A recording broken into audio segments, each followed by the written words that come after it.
Ladies and gentlemen, welcome to the podcast, The Joyful Frugalista.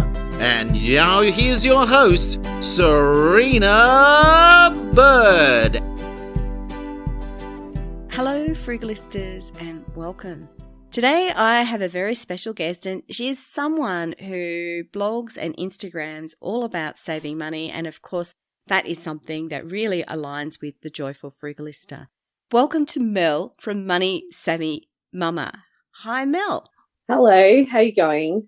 Very well, thanks. Mel, aka Money Savvy Mama, is a minimalistic millennial mum who blogs and Instagrams all about saving money. So we're going to have a great discussion today about money saving tips and minimalism, amongst other things. Yeah, can't wait. Thank you. So let's go and start at the beginning. How did you get into saving and investing? What was the kind of light bulb moment for you? What were the factors that made you become interested in saving and investing? Sure. I guess as soon as I was home with my first boy, I wanted to stay home as much as possible without working. And so I figured you either earn more or you save more. And I wanted to figure out how I could save more money to be home with my kids. And so we just tried to be a bit more creative with things that we did around the house, ways that we saved money. And yeah, I found I was always talking about it with my friends and I'm probably driving them mad.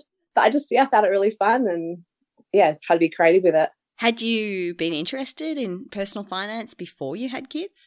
Not really. I quite like spending money. So in some ways, kind of be the opposite of that. Yeah, I think I get a bit of a thrill when I go shopping. So I've really had to rein that in. Yeah, avoid the shops and just try and be a whole lot more savvy with the way I do things. Otherwise, I wouldn't be able to stay home like I am. I find this happens a lot, especially for women. We sort of go on thinking, oh yeah, it doesn't matter because I'll keep earning money and my career will just go up and up and up. And the moment you sort of think about starting a family or have a family, suddenly your interest in money or your value around money kind of changes quite a lot. Yeah, for sure. And I think it's not kids that cost so much money. It's more the lack of income. So we went from having 2 incomes to having 1 income. I had maternity leave for 4 months from the government, which was great. And then when that stopped, I suddenly thought, oh, wow, we're down to $50 a week from Centrelink for my income. And that was a little bit scary when you're used to having a certain amount. We'd always lived on 1 income. We were told when we had marriage counselling, or pre-marriage counselling rather, if you can live on 1 wage and then save, invest, pay off the mortgage, etc. with the rest, so when you have children or you lose a job, it's not a massive shock. And so I think that set us up well. We were used to sort of living on 1 income. Mind you, it was still a shock when you suddenly start having all that money come through and you're like, oh, shivers, I need to change how I do things and how do we make this work? So it sounds like you were already quite savvy from the sound of things. It sounds like you were already planning time out of the paid workforce and that you were already used to living on 1 wage. Yeah, I guess we always knew we'd wanted children. We didn't know how long it would take to have children, but we thought we wanted to use the time really wisely before they came along. So the first year I wanted to pay off his car loan. There was about $15,000 owing on that, so we paid that off. I wanted to pay off the remaining HECS debt, so we paid that off. And felt real excitement when I did that and real just relief, like, oh, there's less things we have to pay money towards now. There were a few tax bills and dental bills that came up, which then my wage paid for. And then every fortnight when I got paid, I loved transferring the money over to the mortgage and just seeing those numbers come down. So we were able to pay off quite a bit of mortgage off the unit back then. Yeah, make a bit of an emergency funds. Yeah, I think that set us up well. I wasn't used to having a double income and having all that money sit there. We had very much allocated. Yeah, so it sounds like you had a good allocation plan as well. And did it require a lot of discipline? Like, no doubt you probably had friends who weren't doing this strategy who seemed to be perhaps spending more than you. I'm just guessing there. Was it hard to stick to that strategy? Definitely. I had an old car too. I had my same car for 8 years, a 98 Terios, and it was the jaggiest car in the car park, I swear. But I was proud because I bought it in cash. I was going to wear it into the grounds, and I knew that we were trying to set ourselves up for the long term. Yeah, which is good. I admit we didn't like the idea of a budget. We always thought it was very restrictive. And so we just made a pact that we would spend as little as we could and we'd save as much as possible, if that makes sense. So we just transfer every bit of excess to savings or paying off debt. And so we only had a tiny amount on our accounts. We weren't tempted to spend it. And for that, like that just worked for us. It didn't feel restrictive. It just felt empowering. And I know now budget isn't restrictive. it does empower you. But back then, that was the best method for us. Yeah, and it helped us keep some goals. Yeah, budgets are a really interesting topic because I felt guilty for many years because I didn't have a budget. And I was like, oh no, like how can you be writing about saving money and you don't have a budget, right? It felt weird. Yeah. I don't know if you know Sean from Project Palm Tree, but he actually did a roundup of various frugal bloggers about whether they had a budget or not, and many of them don't. Yeah. And I think the Frugal Wild said it best. They said if you're living frugally, like you don't actually need a budget because you're living way within your means anyway. Yeah. Well, it's interesting you said that because I'm feeling really guilty now because we actually still don't budget, but I feel like I should pretend I do because I'm, like a blog about saving money. But that's right. Like, okay, I admit we don't budget as such because we're just like, well, here's our goals. Let's not spend much money. Let's just move all the money out into different accounts. And we kind of know roughly how much each expense is. We try and keep it low. Okay, thank you. I feel like I've got a weight off my chest now for just admitting that and not feeling guilty about it. Well, I need to say here too that for people who are really struggling from payday to payday and people who are in debt, a budget is a really, really important tool. Yeah. But I'm talking about people who are naturally frugal. And in that case, the key word that you said there, which is really important, is goal. So setting a goal. And so what were the sorts of goals that you set early on that helped to motivate you to get you where you wanted to be with your savings? Yeah, sure. We wanted to have all debts paid off. I wanted to get a mortgage that we could afford on one wage and pay it off early, which meant we weren't going to get an extravagant house in a really posh suburb. We were going to get one that we could actually afford. We wanted to have one of us home with the kids most of the time and just live a comfortable life. We were never going to live in a mansion. We're never going to send our kids to the richest private school. We just want a normal kind of life. I don't want to be worried about money. I know there's lots of stress involved if you don't have enough money. And so I think if you can get the balance right between just having enough, being able to be generous with it and just live your life, I think that really appealed to me.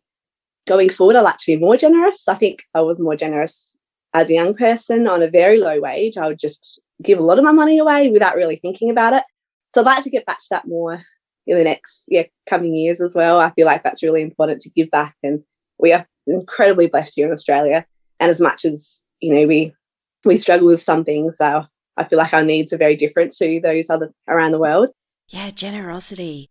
This is a big one. I'm so glad you raised this because I have family members who look at me and go, wow, Serena, you're surprisingly generous. And I say surprisingly because as a frugalista, everyone assumes that I'm a cheapskate. Yeah. Those who know me usually express that I'm not. But because I'm focused on saving money, people assume that it's going to be nitpicking stuff like, the one who never pays for the meal? Yes. So what does generosity mean to you and how has your saving and investing path enabled you and your husband to be more generous? Sure. I think it's just realising that we are blessed to live where we are. We could have been born anywhere and we've been born here, and I feel like with that comes privilege. I've grown up in a family who was very generous, and that was just what they did. We had sponsor children growing up. We would give money to just people in need. And so I had a sponsor child since I was 16. Just always enjoyed writing letters to her. I've still got the same one. She was 4 years old when I started sponsoring her, and now I can't do the maths, but she was about 20. And so that's really special. I try and help out friends and family when they need help, whether that's monetary or just cooking a meal or looking after their kids or something. We believe in tithing, so we give to our local church. Yeah, I've got lots of people I'd like to give more money to in the future, but I feel, it is tricky, I think, to balance up your head and your heart. I need to be responsible, I need to take care of my own family, but there is so much need out there. So I do feel like there's this push and pull, and I've probably gone more towards the head thing lately, like let's take care of our family, but I would like to get back to my roots and be a lot more generous going forward. Yeah, it's a hard one to balance too, but you're right, because you do have a responsibility to your family as well. Yeah. And in terms of getting that balance right, and the more you save and invest, the more you do have to give. Yeah, definitely. And I feel like as long as you're still giving a little bit when you are on a lower income, then you'll probably continue to give when you've got more. Whereas I think a lot of people think, when you get rich or when you get more money, you'll automatically become generous. I don't think it actually happens like that. And I think the more money you have, the more money you then have to give away, and that hurts more. So I think if you can give a little bit, no matter what your income you're on, then as you do come into more money or you save more money, you hopefully got to be more generous as well with that. And I think it's really important. I don't want to become wealthy and have no friends or family because I'm just so consumed with money that I don't feel like that's that's what I want to do. Well, I would doubt that that's true abundance and true wealth anyway. Yeah. I was having a discussion with a girlfriend recently. She had a friend who had been visiting, and she said that this friend really, like, all the time expects her to pay for things.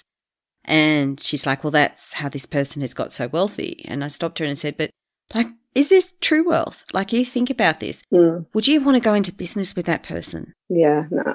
Do you want to actually see that person again? Do you want them to come and visit you again? And she's kind of like, oh, yeah, maybe not. And I said, well, that's not really true abundance. No. Because you're not really attracting positivity into your life like that. Yeah.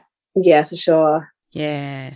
So I wanted to get back and actually talk about your time home with the kids. Yeah. How does superannuation figure as a strategy for you and your husband while you're not in the paid workforce? Yeah, sure. Really important question. I feel like women are very behind in their super because we take time off to care for our children and our families, which is wonderful and very important, but often comes at a cost. It means your balance is a lot lower than our partners are, our husbands are. So probably for 2 years, I've been contributing 15% extra on top of my employer's contribution. So that's about 25%, which sounds like a huge amount, and it is percentage-wise, but I haven't earned a huge amount of money. So it's actually not that much money. I guess I'm trying to play catch up a little bit. I realise that I'm quite behind and I don't want to be. And so I'm just trying to put steps in place to increase that. I won't always contribute 15% because that is quite a large amount. I just wanted to try and get to a certain amount and then I can kind of lower it a little bit. My husband's recently increased his too by about 3%. So I think he's contributing about, between him and his employer, it's about 12%. So we'd like to get that up to about 15%. Yeah, I think just helps set us up for retirement a little bit better. Yeah, it sounds like you and your partner have been planning this for a while. Are you on the same page when it comes to finances? How do you manage these discussions about super and finances and time homes with the kids? Yeah, true. Yeah, we're very much on the same page. I take more of an active role because I'm home more and I do have more time and more brain space, I guess, to do that. So I quite enjoy figuring out the numbers. Hubby trusts me a lot with it. So we'll talk about different things and then he just trusts me to go and put it into place. So I'll make the phone calls, I'll negotiate deals on things. I'll come up with little plans, or I'll try and earn some little money on the side, doing side hustles and things. And I love it because he just trusts me. And then every now and then I'll show him the balances of our emergency funds or say, hey, look, this is what we're down to on our mortgage. And he's like, oh, really? And so that works really well for us. I'm not hiding anything from him. He's obviously got access. He can look at internet banking whenever he wants. He just doesn't really want to. He doesn't really excite him as much as it excites me. But yeah, I quite like the graphs and the charts. And so I'll show him, look what we're up to, or look what we're down to. And yeah, quite like surprising him with that. I like also making or enabling him to purchase things that he wants. So recently he wanted to buy some headphones, and for about 2 years he was looking at some really good headphones he wanted to buy. And then when he found them and they're on sale and he was really pleased, I'm like, well, just go buy them. Like, that's fine. And it was several $100s. And I just like being able to do that to each other. Yes, it's a lot of money, but we work hard and we save money. So then you can go and do things like that. We've recently set up some sinking funds for spending. So we've got our own card. We've got our own bank account for that. We'll have a certain amount go in each fortnight. It's not a huge amount and we can kind of up it if we need to, or if something comes up, like he'd like a soundbar for the TV. And if that comes up and he hasn't got quite enough in his account, we'll just make it happen. That's not an issue. So I think so much of it is enabling each other to do what you want to do rather than being restricted with that. I just love how being financially savvy does make you, enables you rather than being restrictive.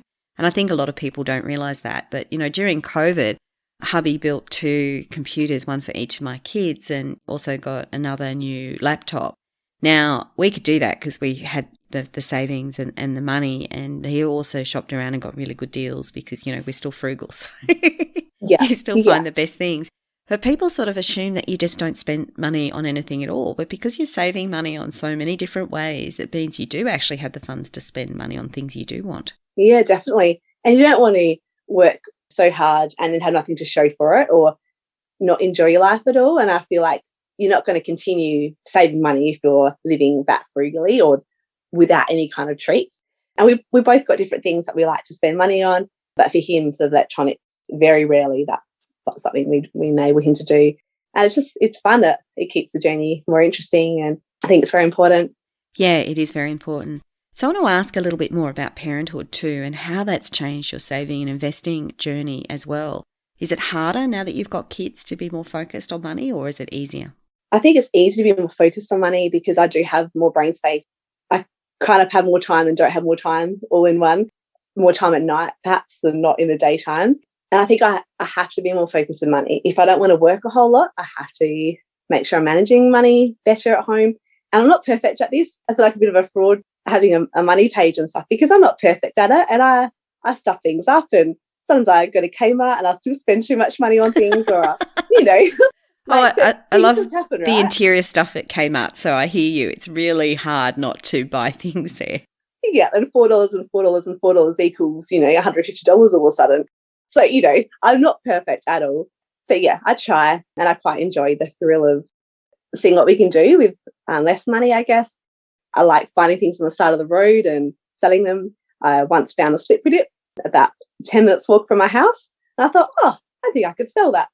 So I brought the kids home, and once they're in bed, I walked up in the dark and I carried this big slippery dip home and cleaned it up and sold it. So I do silly things like that just because I can, and it's fun, and it all adds up. Well, it's really fascinating. Actually, I'd like to hear more about it. So how did you do it up, and where did you sell it, and what was the profit margin? So we're not talking huge money, but I just cleaned it up with a bit of water and soap, and I sold it for about $40. But I'm like, that was a 10-minute walk, and I got some strength and some weird looks from people driving past. Yeah, but it wasn't a big deal. I found bird cages on the side of the road, or baby mobiles, or just random things, or I've gone to op shops and found things for quite cheap and thought, I think I could sell that for more. So yeah, I'm always trying to do different things like that, and it all adds up.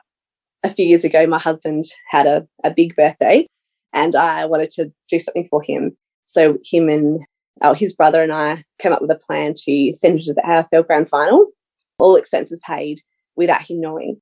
And so for about 6 months, I sold $1,300 worth of stuff around my house and things I'd found on the side of the road. Managed to pay it all in cash to my brother-in-law, and he went and bought all the stuff, and we surprised him a week before. So I was really proud of that because it didn't take any money out of our account. Wow. Like a big surprise, and it enabled him to do something fun that he wasn't expecting he'd get to do. So yeah, I quite enjoy things like that. That's lovely. And can I also say too, as someone who's frugal, like I used to hate it in a previous life when you get given expensive gifts, because you'd sort of go, wow, and I just worked a whole week to pay for something I didn't really want. Yes. I'm not saying your husband didn't want this thing, but you know what I mean? Like the fact that not only is it something really special and really thoughtful, and it's something you knew he would want, and you've consulted with his brother about it, but it also comes with no debt attached, no credit card debt attached to it at all. Exactly. And I knew he would wonder where money was going otherwise, like not in a controlling way, just like, how come, this has been deposited or taken out of our account. So I was quite proud to literally have the cash to pay for it and to earn it myself with that. It wasn't any work income. It was purely from selling stuff and getting rid of clutter in our house. Yeah, that was quite fun. Excellent. Well, congratulations on that. Now, you also write quite a lot about minimalism, and I can see there already that your selling items habit or occupation, or maybe talent is probably a better word, is perhaps tied to your interest in minimalism. Sure. That's very kind. I just feel like when you're staying at home with kids, or not even staying home, when you've got kids, there's just so much stuff that comes with them. It's ridiculous. And a lot of the stuff you need to have, you need the cots, you need the prams, you need the clothes, but it's very easy for it just to take over your life and your house. And I feel a lot of stress comes with that. And when you look at your house and you see the toys all over the floor, you see the washing piles, it causes quite a bit of anxiety in me, and I'm sure other people as well.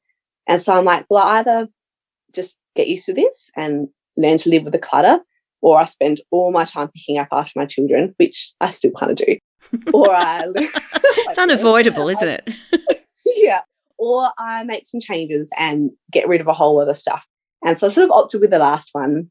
I'm not the best at this. Again, I'm very honest. I've still got lots of areas in my house that are messy. But I have tried to minimize a lot of the clothes, a lot of the toys, and a lot of the baby gadgets that perhaps you don't need. I've got 3 boys under 5, and so we get given a lot of stuff, and I've found things op shops. But yeah, I've really tried to sell a lot, op shop a lot. Yeah, just give it away and get it out of our house so I'm not spending all my time picking up things. So just go back a bit. You have 3 boys under 5 and you still have time to blog and Instagram and sell items. My goodness, Wonder Woman you. Oh, really not. My brain is mush a lot of the time. I've recently put the food scraps into the recycling bin by mistake, and I make constant stupid errors. Daily blogging, I've got heaps of ideas and I write them all down. They're yet to make into actual blogs. But I think I do like just spending a bit of time on my phone when baby's feeding, doing a 3 a.m. feeds. I'll just kind of, do my Instagram stuff, or I'll try and sell stuff when they're sleeping at night, just so I feel more sane, really. So I'm not just doing all the day-to-day stuff. And what advice would you have too for other parents who are battling the same thing, like lots of stuff and wanting a bit more sanity in their lives? Do they need all this stuff to start with? No, we really don't. And people are very kind and they give us things. And I accepted everything in my firstborn because I wanted to save money. I didn't want to go and buy all this stuff if my friends and family had it. So we took lots of stuff, which we're very grateful for. But in that, I think I probably took too much, and I'd go to op shops and I'd go like crazy, like, oh, this is so cheap. And I'd buy heaps of stuff. But we just didn't need that much in our house. And so I think my advice would be just, you don't need as much. Go through your things. If you've got time and energy and you want the money, sell them. If you don't, just get rid of it. Always have a bag by your door or a box, dump stuff in. I try and get my kids, or my eldest, to sell some things with me. So I'll say to him, hey, do you have any toys you want to get rid of or you want to sell? And he'll give me some things and I'll kind of see whether he should sell them or not. Some things I'm like, oh, we might just keep that. But other things I'll let him sell with me. So we'll take our photos, I'll upload them to Marketplace or Gumtree. And then when the person comes to buy the product, I'll get him to give it to the person. He then takes the money and goes and puts it in his little jam jars. And so that's really good. I feel like it helps him want to declutter his toys because he's actually getting something in return for it. And he can see the tangible money there. And he can then actually go and use that to buy other things that he wants or save up for things that he wants. Fabulous. And I want to ask about investing because I see that you have recently started investing in shares. Is that right? Yeah, like literally this week. So what was the process like? Had you invested in shares before?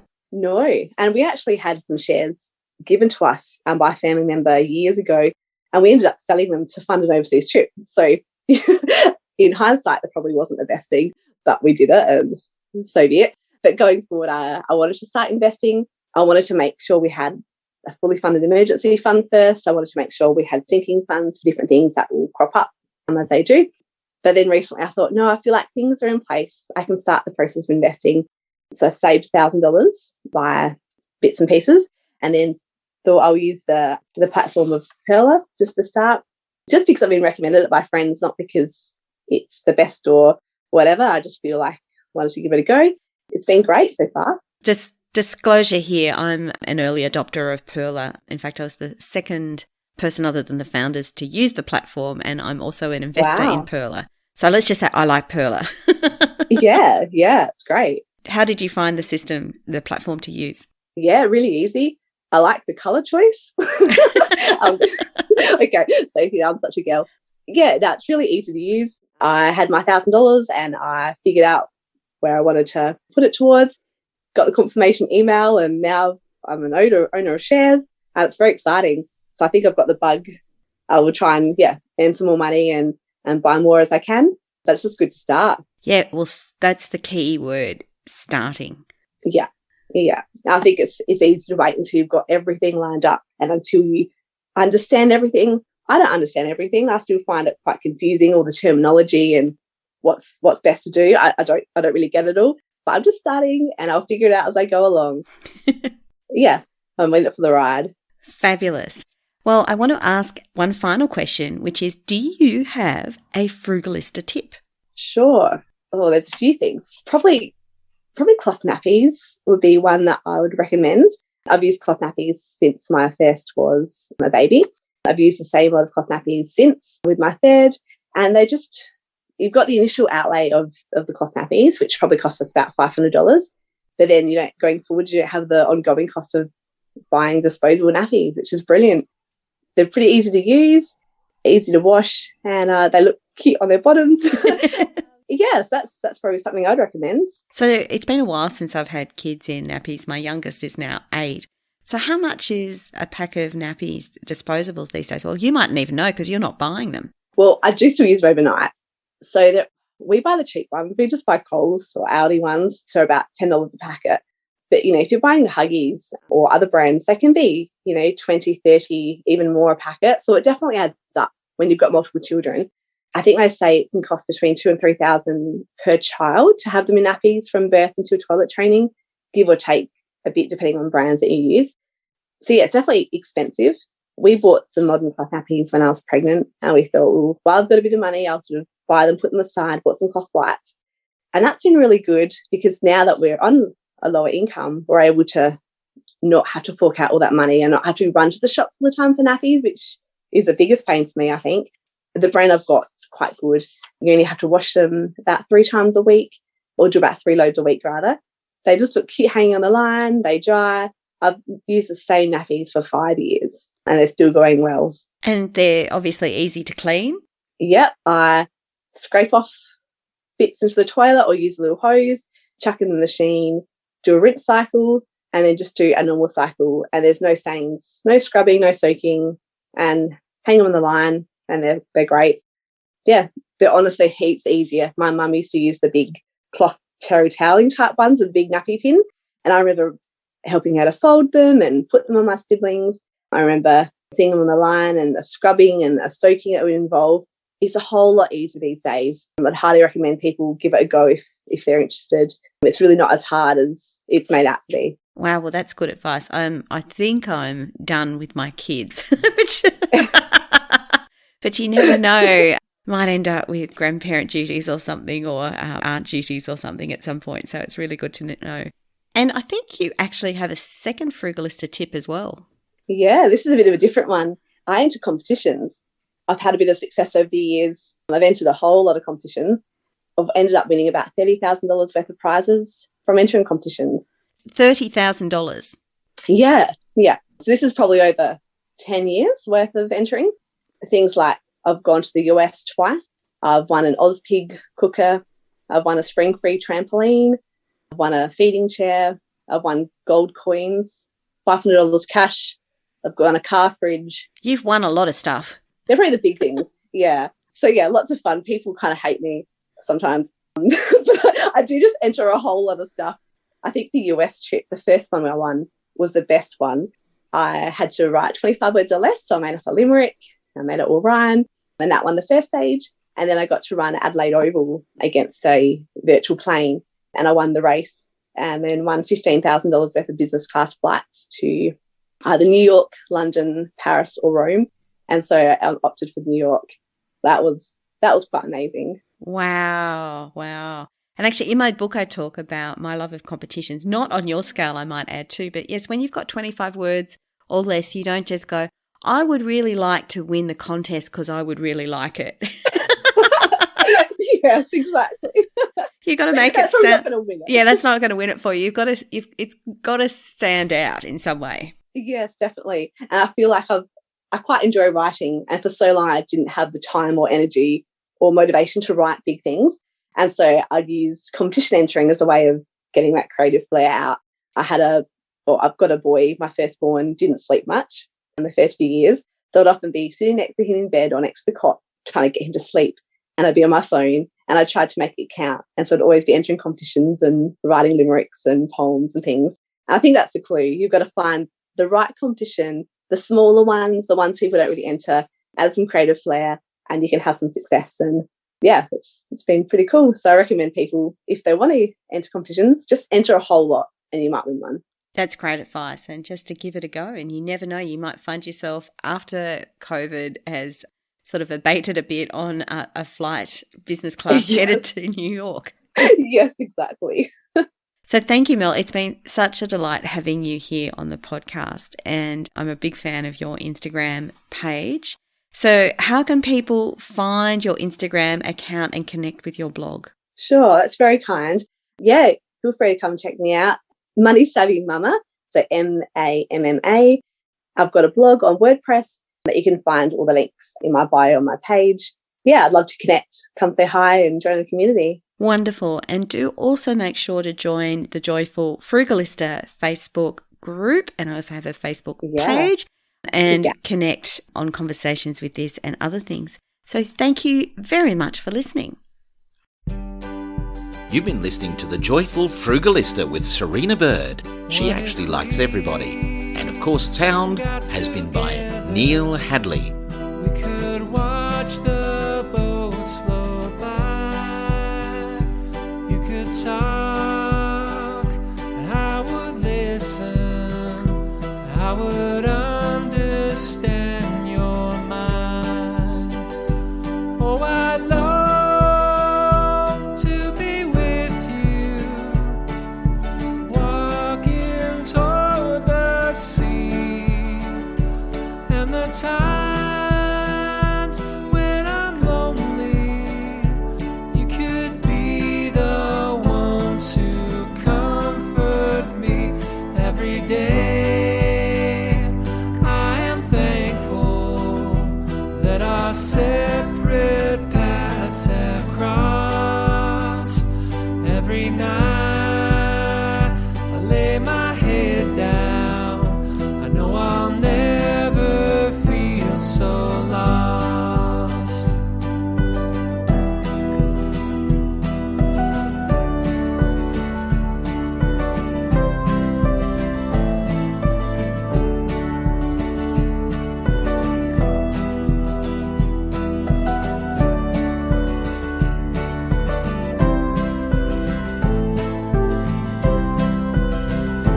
What if we crossed the river? We could start